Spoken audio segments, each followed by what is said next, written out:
आपका उपन्यास छपा रामगढ़ में हत्या, जासूसी उपन्यास है।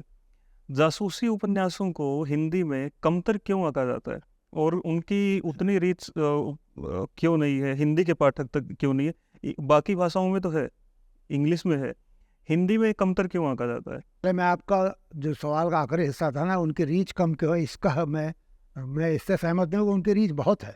सबसे ज़्यादा जो पढ़े जाते हैं वो जासूसी उपन्यास। मैंने भी अपने छात्र जीवन में बहुत जासूसी उपन्यास पढ़ा, अब भी बच्चे पढ़ते होंगे। पर उसको तो लुगदी उपन्यास की श्रेणी में डाल दिया जाता है।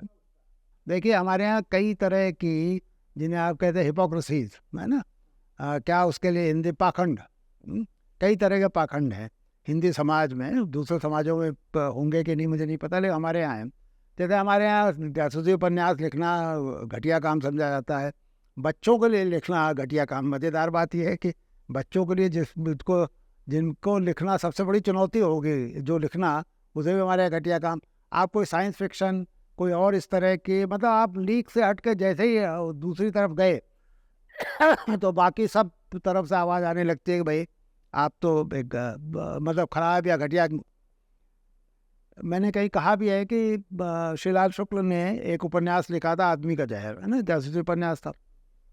उसके बाद उन्होंने दोबारा फिर कोशिश नहीं की। तो मैंने एक बार पूछा भी, श्रीलाल जी आपने दोबारा क्यों नहीं लिखा?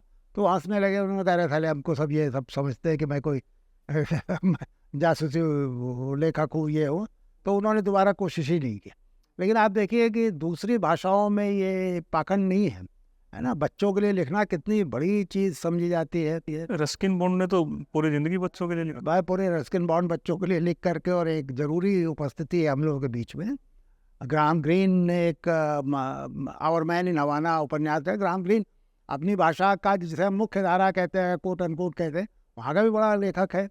ये रुडयार्ड किपलिंग, आज जंगल बुक जिसकी है ना, उसकी अभी कुछ किताबें मुझे हाथ लगी, मैं देख रहा था, तो मैंने कहा भाई ये तो गजब का क्रिएटर है, मतलब रचनात्मकता की जैसे। और वो रचनात्मकता चुनौती भरी रचनात्मकता है। आपको उन लोगों के लिए लिखना है 10, 12, 15, 20 साल के या 16, 17 साल के बच्चों के लिए, जिनकी भाषा के भी जिनके साथ लिमिटेशन है, और जिनकी जानकारी की दुनिया सपनों में ज़्यादा है और वास्तविकता से थोड़ा दूर है। तो उनके सपनों को गुदगुदाते हुए आप उनको कैसे वास्तविकता की तरफ लाएं, उनके अंदर कोई अंधविश्वास भी ना भरे कि जिन परियों को या जिन जिन्नातों को या जिन देवी देवताओं और इन सबको आप वो, मतलब वो कोई वास्तविक नहीं है।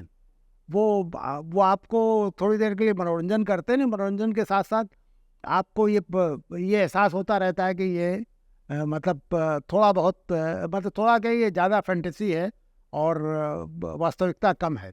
तो ये एक बहुत बड़ी चुनौती है। जो मैंने अभी आपको कहा कि किपलिंग को मैं पढ़ रहा था, तो मैं महसूस, हमारे यहाँ बच्चों के लिए, क्योंकि आपने बना दिया कि बच्चों के लिए लिखना कोई घटिया काम है, तो अब वो घटिया लोग ही जाके लिखते हैं। कोई बड़ा लेखक आपको शायद ही वहाँ हाथ साफ करता दिखाई दे।